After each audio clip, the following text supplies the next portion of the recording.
Welcome to the First Unitarian Universalist Church of Rochester. For more than 150 years, ours has been a congregation of open minds and loving hearts, celebrating many sources of wisdom and many spiritual paths. Your faith, your doubts, your questions, your hopes for our world, and your story are welcome here. And our doors are closed because our hearts are open, living our values of care and compassion. You can stay connected online. If you're a newcomer, you can find online virtual membership classes and videos about our church. There are small groups for coffee hour and Wednesday forums, a variety of opportunities, and now some outdoor in-person small groups as well that you can sign up for, including tailgate coffee hours on Sundays as long as the weather holds. So see your e-news or contact the office to get connected. This week, we're taking a break from our Wednesday forums, but join us the following week as we have a special forum called Soup Singing to Stop Line 3. Special guest Allison Hoyer will present this wonderful forum to increase awareness about the Line 3 pipeline and to work to protect the natural world, and a chance to sing some songs and an invitation to make soup in your home. More information will be coming this coming week. You can save the date for a week from this Wednesday in a week and a half at 6:30 in the evening. Also, you can join us now for a variety of things we're hoping this spring as we continue to have good weather. So watch your e-news for special events, maybe some outdoor services and others. We'll be providing some more information soon of how we can stay connected during this time. Today's offering will go to support Community Food Response, a local volunteer nonprofit here in Rochester providing meals to food insecure people in our community. You can give at uurochmn.org/give. Thank you for your generosity. And finally, in the words of the Reverend Eliza Tupper Wilkes, minister of this church in the 1870s, may our faith in humanity and our message of hope and good cheer light our way. It's good to be together. This is the Unitarian Universalist Church. This is the church of the flaming chalice. This is the church of the open mind. This is the church of the loving heart, where friends come together and share.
When I woke up Monday morning, the big task on my to-do list was to prepare a call to worship for today. I had been struggling with this month's theme, becoming. I could not seem to grasp any one idea long enough to turn an idea into words that were worthy of sharing with you. And then I heard the news. A Brooklyn Center police officer fatally shot Dante Wright during a traffic stop on Sunday afternoon. And becoming crystallized for me. The shocking dissonance that in this springtime, this vaccination time, when we should be focusing on new beginnings as the sun shines longer, crocuses offer a burst of color, and vaccination rates are increasing, that we are once again facing the ugly underbelly of an unjust society. Like all of you, I was shocked by the sinful video footage captured last summer showing George Floyd being murdered after the death of so many Black men, and as we know from the shooting of Breonna Taylor in her own home, the shooting of Black women, I wondered, how can this happen? With those thoughts of outrage, I wanted to place responsibility for what we as a society were becoming on the rhetoric of the past 4 years. But life is not that simple. I knew we did not simply become a racist society because of the results of one election. I recognized that it was only the hateful rhetoric, that when the hateful rhetoric went viral and the incidents of violence against people of color went virtual, that I became increasingly aware of what is and what has always been a dramatic difference between my safe white environment and the threatening world faced daily by people of color. I did take some hope that we may have reached a tipping point last summer as people across the world spontaneously marched, white celebrities admitted ignorance, and race car drivers wore Black Lives Matter t-shirts on the winner's podium, even as they sprayed traditional champagne. And over the past 7 months, we here at First UU delved into the hard and realistic truth that the injustice that is playing on our screens again this week is not new, but is as old as the country itself. As we read the titles chosen for this year's UU Common Read, we were reminded with each well-crafted paragraph, each page we turned, that injustice is deeply woven into the fabric of our society, that violence happens every day. We need only look to other April days to recall shocking events. April 1873, a white mob massacred an estimated 150 Black voters over the results of a hotly contested gubernatorial election. April 1956, 4 white men attacked singer Nat King Cole while he was performing on stage for a white audience. April 1968, Dr. Martin Luther King Jr. was assassinated.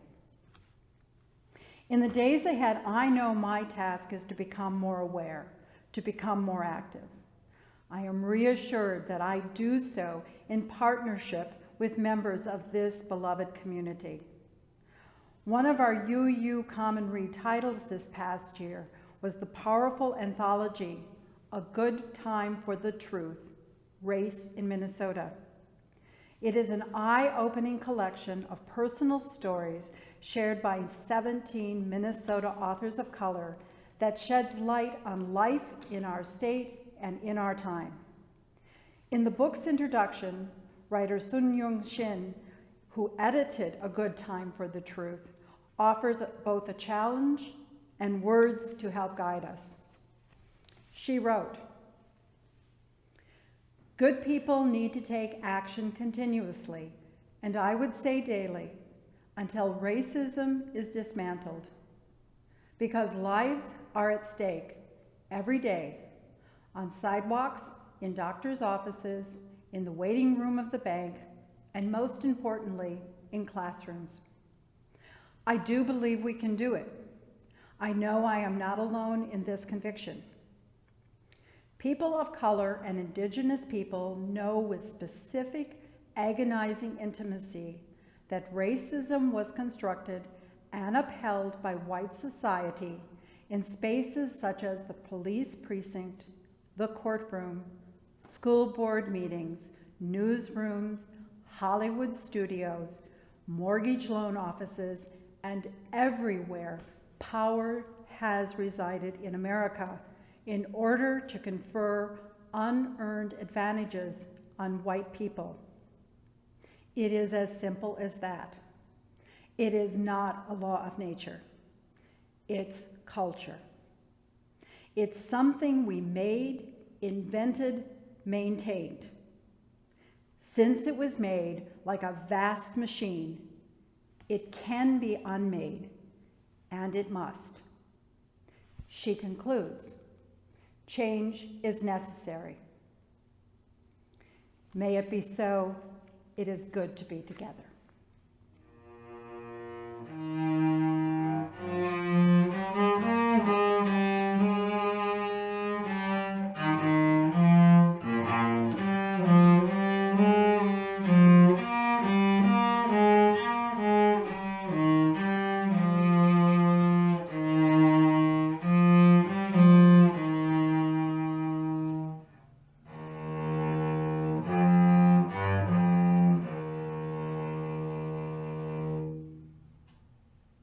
Every day as the world changes, we're becoming something else.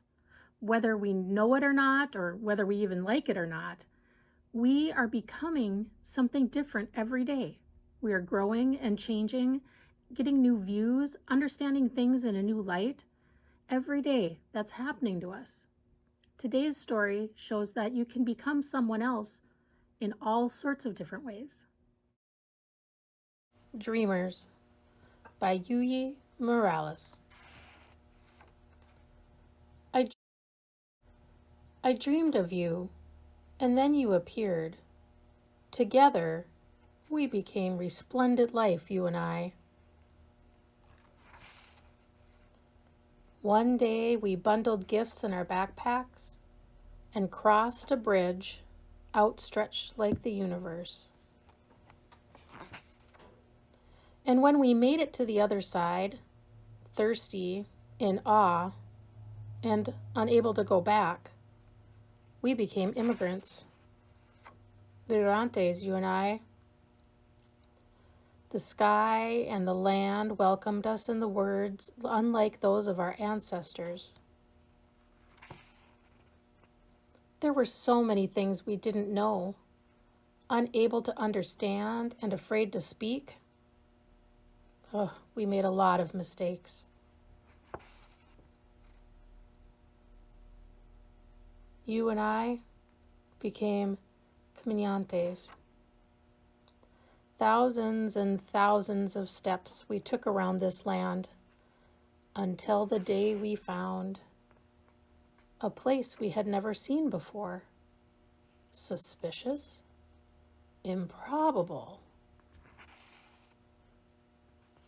unbelievable, surprising, unimaginable, where we didn't need to speak. We only needed to trust. And we did. Books, well, they became our language. Books became our home. Books became our lives. We learned to read. We learned to speak, to write, and to make our voices heard. Someday we will become something we haven't even yet imagined. But right now, we are stories. We are two languages. We are resilient. We are hope. We are dreamers, sonadores of the world. We are love.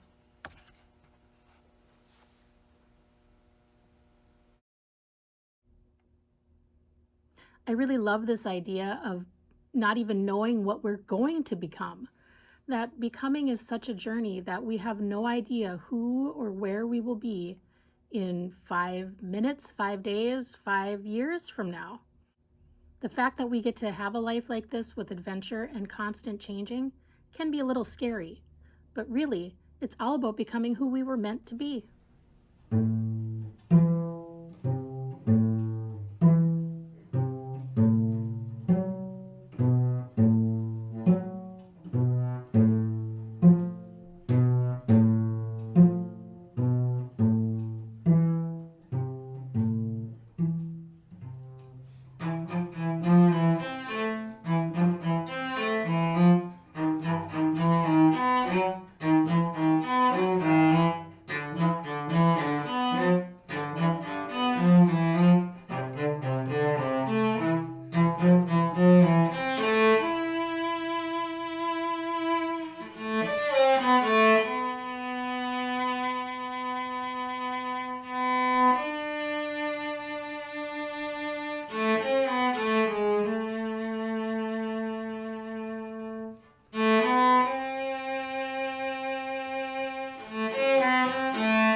morning. It is good to be with you. We are still physically separated, but are seeing a light in the future as we look forward to being together again. For now, we continue to gather in this virtual way as we create a place of communal caring and connection. Be enriched by the virtual presence of each other and draw yourself closer into the heart of love at this time of service and reflection. In this time together, we ask that our minds be open, our hearts welcoming, and our arms embracing. Here we honor all who support us in this caring, loving, and all-inclusive ministry. We send gratitude to Jesse Finch, serving as our caring coordinator, arranging care for our members and friends in need. The members of our caring committee are wonderful examples of our compassionate community, holding us up as we go through challenging and happy times. During this time of increasing needs in our lives and community, we encourage you to reach out for support and help if you are experiencing hardship. Many of us may need additional care, whether it be personal pastoral care, grocery delivery, or an errand run, and we encourage you to reach out to Reverend Luke or myself with that request. We thank all of you who have served our congregation's members in this way over the last few months. Today's flowers are shared by Cynthia Dalby in memory of her husband, Jasper Dalby, on the 1-year anniversary of his passing. In this community, we make time each week to share pieces of our lives with one another. We do this because each person here has value. Each person's experience matters. We lift up those whose lives are experiencing hardships, illness, or loneliness. May they find strength and healing. And we revel in those who are celebrating joys in their lives. May their happiness lift us all. May all of us find comfort, hope, joy, and healing strength in this community. We hold tight in our hearts this morning Janelle Keller.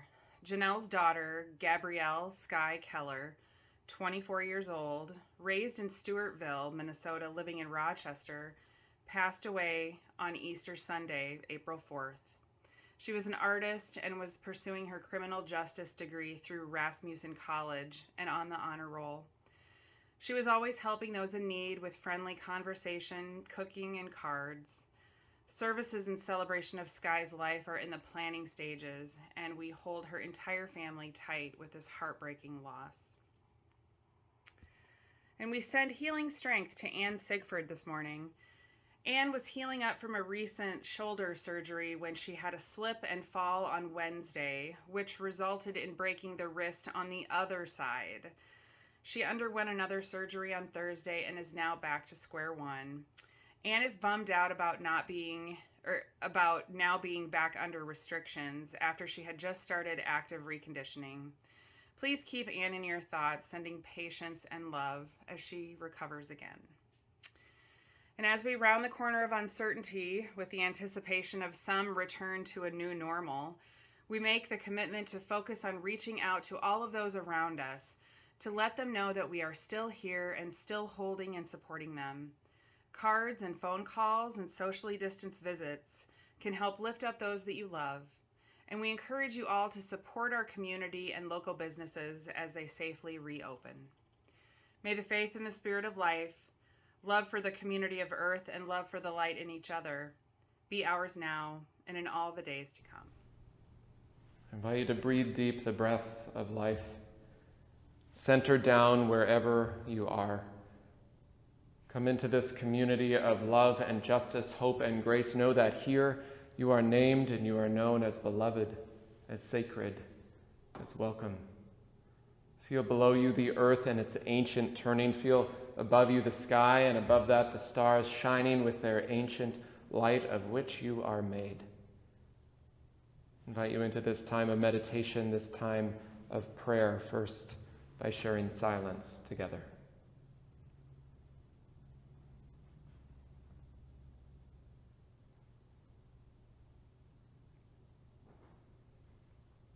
Spirit of life and source of love, God of 1,000 names and beyond all naming.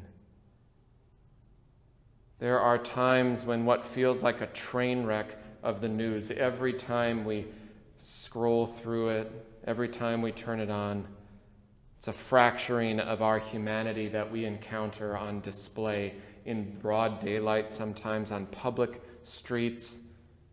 It's most frightening when it causes our remembering of how much more we aren't aware of abuses of power and loss of life, of words and actions that degrade identities, that desecrate life, and puts fear based on centuries of hatred into weary hearts. May that impact of those news cycles, which sometimes our soul requires us to take a break from, especially those living with regular and cumulative trauma. May it remind us of the fragility of our shared life, our common calling toward reparations and repentance in the work of justice, of showing up for each other in protests and politics and policy and prayer to strengthen our souls for that work, so that we might attune our hearts toward the sacredness of each other, to do the hard work of repair, the humble learning and paying attention to each other, the constant commitment needed to keep building the beloved community in whatever ways we're able to. We hold in our hearts all those who suffer, some holding unspeakable grief this week, the family of Dante Wright. And we hold all those who suffer in mind, body, and spirit, and I invite you to bring the names you're holding in your own heart, in joy or in sorrow, celebration or concern, and silently or aloud now in this time to speak their names. For all those names, for many others, for your own name, may we all be held in love and grace. These words of meditation come from Nomi Stone, and I share them in honor of Ramadan, sending our Muslim neighbors every blessing for a season of fasting and prayer, of reflection and of hope. The poet writes, "When the forehead presses to the earth, the blood moves down. In the joining, the self lightens. You must count the 3 perfect joints of each finger to keep time. Make no mistake. You leave the body only through the body. This quiet voice that is borrowed or my own." Amen.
The first reading is Waking Up as I Fall Asleep by Joyce Supfin.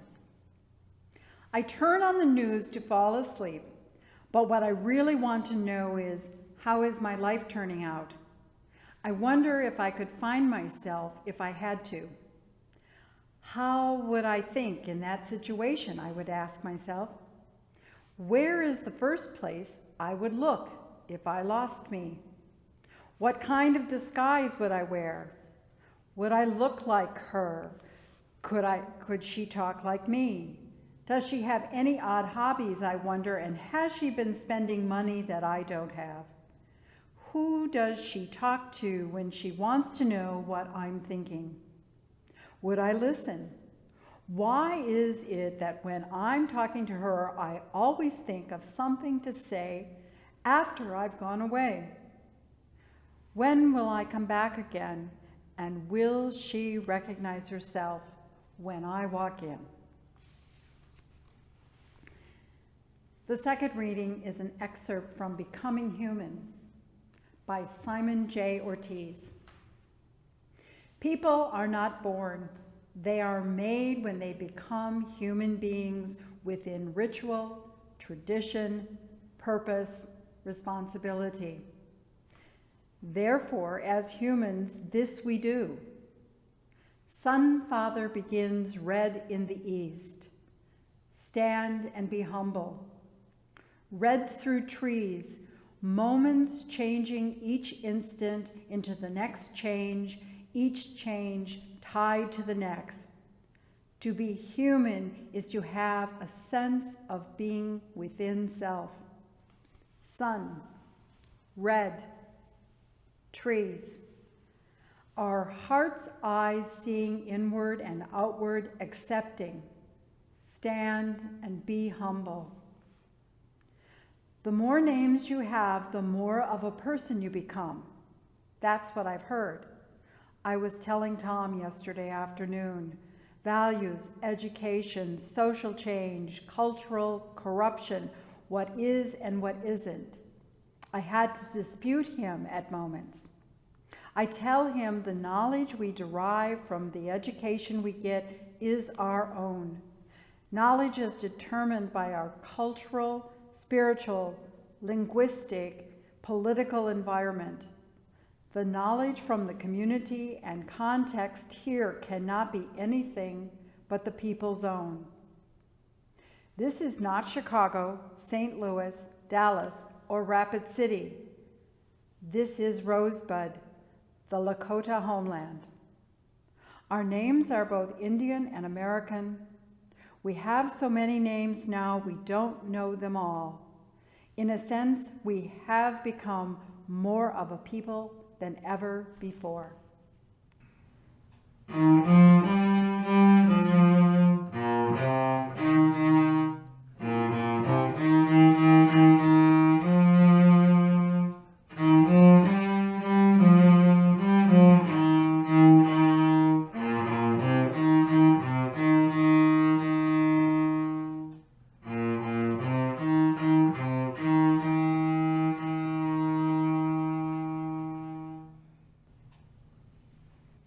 Who is it going to be?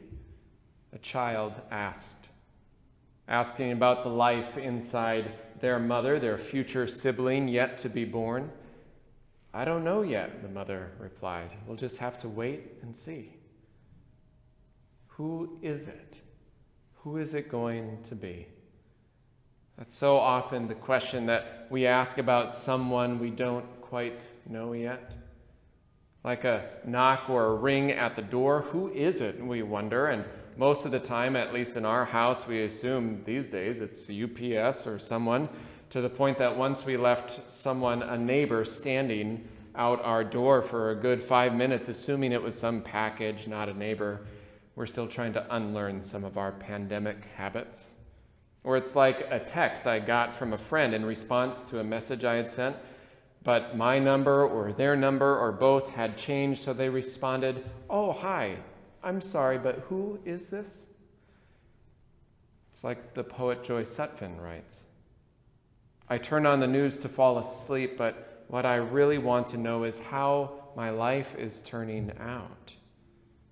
She writes in this poem about identity and its shifting forms over time of who we are. That question that starts right at the beginning and keeps following us our whole lives. Who are we? I'm wondering if we would recognize ourselves from another part of our life after some transformation, be it primarily a transformation due to time or experience or realizations, how much we change constantly, sometimes daily, that it can be hard to imagine who we were once before or who we will become yet. I've been wondering these days, what names do we carry? Who are we?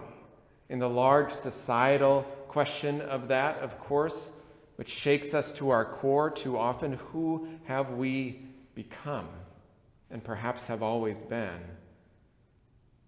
But the question of who are we is also a smaller individual question sometimes about how we change, our relationships change.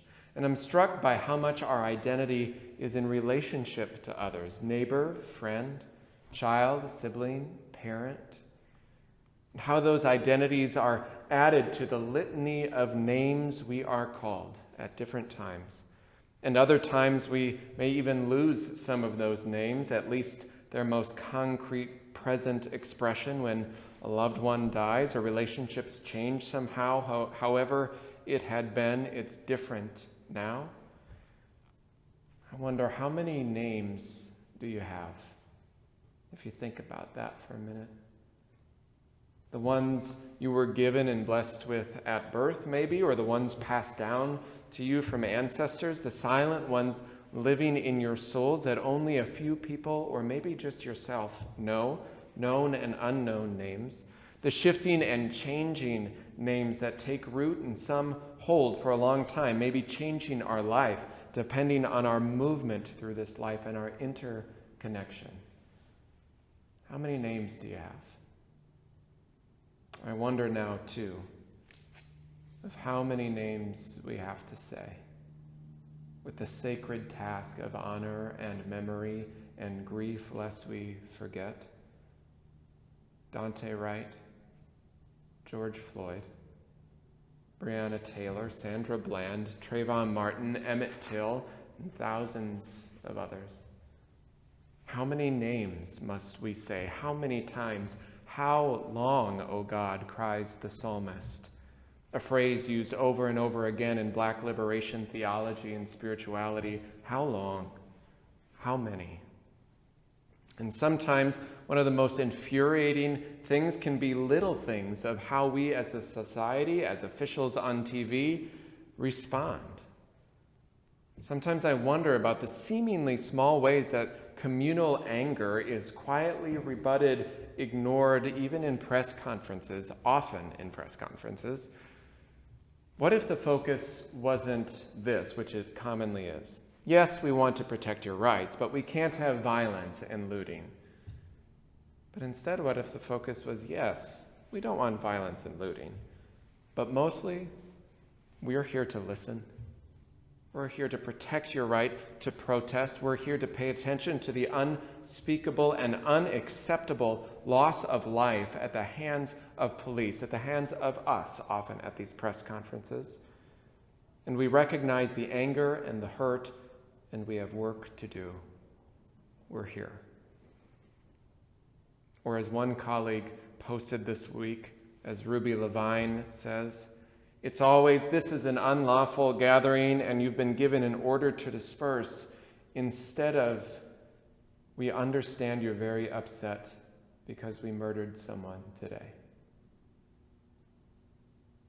Too often those in power and those in public influence use moments like this to delegitimize rage and anger rooted in centuries of oppression by prioritizing property, which is not something that just exists in the history books. Anyone who knows something about trauma, personal or collective, knows that it lives in our very bodies, in our minds, our hearts, our nervous systems.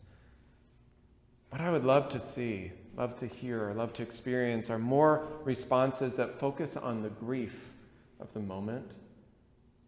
Focus not primarily on public safety following an incident where clearly the public was not safe from those enforcing these laws. Perhaps you've seen this graphic, this picture, this timeline of American slavery, a reminder of how embedded, like societal habits, racism and subjugation is rooted in our collective lives and our societal fabric. And the hard reminder that as much change can and does happen in moments of revolution, we have systems rooted in American individualism that likes to paint the picture that it's just one bad apple, to throw blame somewhere else. We have powers and systems whose first line of defense, working on this long arc of history of racism and white supremacy, is not a humble acknowledgement of histories of bias and violence, but it is often pointing the finger. No, it's that department, clearly, that doesn't have sufficient training, or it's those individual officers that have work to do.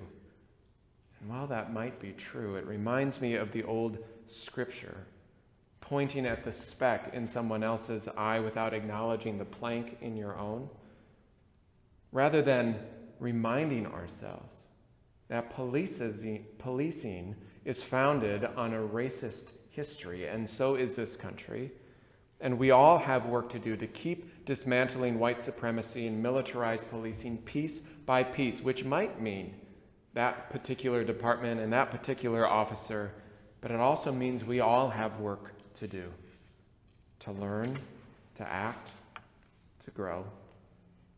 Because what I long for when the hearts of communities are shattered again and again, and when the wounds of the past are far from healed, is the first responders to be responses of compassion, to be of solidarity, to be acknowledgement of wrong, to be humble reflection about the necessity to change and the likelihood of our complicity, rather than working so hard to cast blame somewhere else. What I long for are all the names in the litany of loss, all the names that we all hold in our own identities to be held as sacred. Each name of a life lost held with the fragility it demands. To not first ask, well, what did he do? How did he act? What was he doing in that neighborhood? But to ask, who was he? What was his name? Who is this? And how could this happen? Again and again, what do I need to do to be part of reparations? It's like the old spiritual of responding to questions that so many oppressed people are bombarded with every day about their justification for being wherever they are, whatever neighborhood or country or profession, whatever it is, some place of identity where their ability to be there is questioned of how much they belong or not. The spiritual response: if anybody asks you who you are, who you are, who you are. If anybody asks you who you are, you tell them you're a child of God. We say the names are sacred. Some call that being a child of God. Some call that being made of the spark and fire of the first stars of light. Some say it's being made of sacred earth. Some say it's the inherent worth and dignity of every person. Like the names we hold in our own soul about who we are, who we have been, the many names we hold in a lifetime or in one moment, and who we are yet to be. That's why each Sunday we lift up the names in our hearts, the names of those spoken, unspoken, forgotten, unsaid, because each name is sacred. As Indigenous Lakota author Simon Ortiz writes that Anne read for us today, people are not born. They are made when they become human beings with ritual, tradition, purpose, responsibility. Therefore, as humans, this we do. Be humble. Moments changing each instant into the next change, each change tied to the next. To be human is to have a sense of being within self. He says the more names you have, the more of a person you become. We have so many names, we don't know them all. In a sense, we've become more of a people than ever before. With each name, there is both more grief at lives lost, and there is more power. And the names of those who now join together or rejoin, recommit to the work of creating a better world, the names of those who are transformed and changed into protest, into policy change, into abolition of systems of injustice. We hold in this time the names of ancestors whose spirit echo in this work, the names of descendants yet to be, for whom we are now building a world they will inhabit. We say their names, past, present, future. We say our names, to not only honor loss, but to remember humanness and our humanity, to remember the sacredness of each and every name, to not forget the beautiful fragility of this life. Who is it? Asks the child. Perhaps we ask ourselves of who we are. What names do we carry? Who have we become? Who are we becoming? Neighbor, friend? What names might be bestowed upon us? Activist, ally? What names will we claim as our own? What names will be offered to us to hold and live into? What names will we live into in small daily moments, as Anne mentioned? What names will we remember? What names will we carry with us as we keep defining our own names?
If anybody asks you who you are, who you are, who you are. If anybody asks you who you are, you tell them you're a child